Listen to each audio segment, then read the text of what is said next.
आई, ए आई, आवाज कानावर पडताच अश्विनी खडबडून जागी झाली.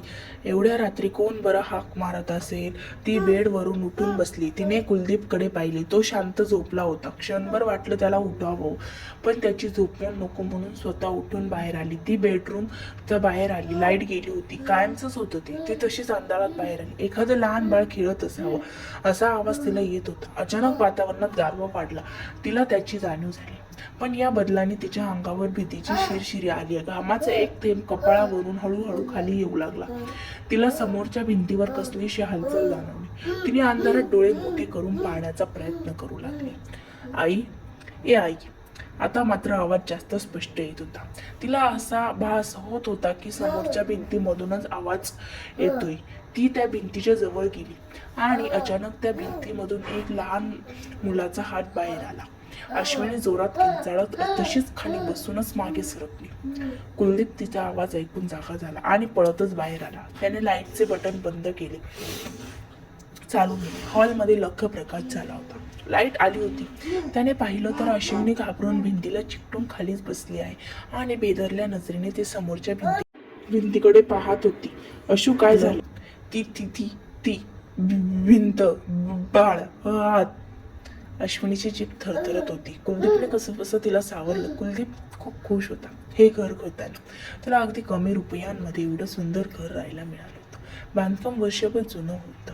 आधीच्या मालकांना खूपच सुंदर घर बनवलं होतं. शहरापासून तसं दूर होतं, पण कुलदीपला असंच घर हवं होतं.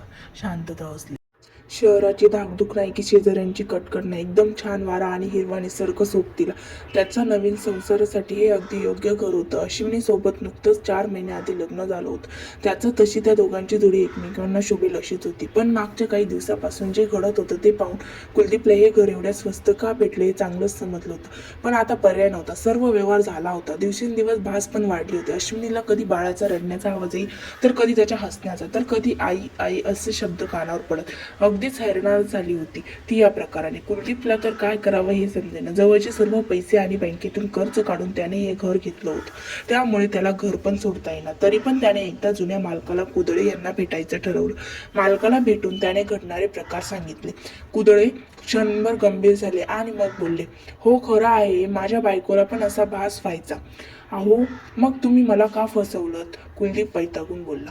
हे बघा, मला तुम्हाला फसवायचा विचार नव्हता. मला वाटलं हा भास फक्त माझ्या बायकोला आहे.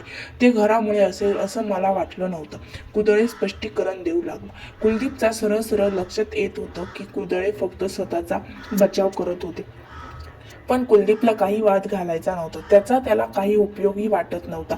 तो जायला निघाला, पण कुदळेंना काही आठवलं. कुलदीपला थांबवत ते बोलले, घराचं बांधकाम करताना एका मजुराचं 2 ते 3 वर्षाचं बाळ हरवलं होतं. ते पुन्हा सापडलंच नाही. हवं तर मी तिथल्या मुकादमाचा नंबर देतो, त्यांच्याशी हवं तर बोला. कुलदीपला वाटलं नक्कीच घरात घडणाऱ्या घटना आणि ते हरवलेलं बाळ यांचा संबंध असणार. कुलदीप त्या मुकादमला भेटला. घडलेल्या सर्व घटना आणि भास त्याने त्याला सविस्तर सांगितले. सुरुवातीला टाळाटाळ करणारा मुकादम या सर्व घटना ऐकून घाबरला आणि सर्व सांगू लागला.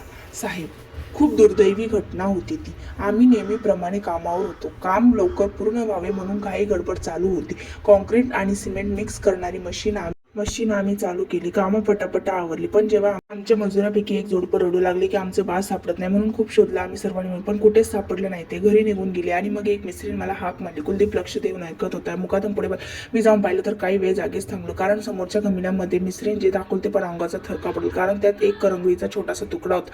जे झालं असेल त्याचा विचार करून अंगाचा थरका पडाल. काय झालं असं कुलदीप बोलला. नक्की नाही सांगता येत. कदाचित ते बाळ मशीनमध्ये आधीच झोपलेलं असं, आणि मग न बघताच त्यात खडे आणि सिमेंट टाकून मशीन चालू. मुकादमला काही बोलताच आलं आणि कुलदीपने डोळे घट्ट मिटवून घेतले. जे झालं असेल ते फक्त विचार करून त्याचं अंग शाले. ज्या घरात तो राहत होता त्या भिंती एका निष्पाळ फक्त मांस आणि बंडी होती. शेवटी मग त्याने एक निर्णय घेतला. त्याने त्या बाळाच्या आईवडिलांना घरी बोलवून सर्व हकीकत सांगितली. रडून रडून त्यांची अवस्था फार वाईट झाली, पण त्या मुलाला मुक्ती मिळणं आवश्यक होतं. त्यांनी सर्व विधिवत पूजा केली. त्या दिवसापासून त्या घरात कसलेच भास झाले.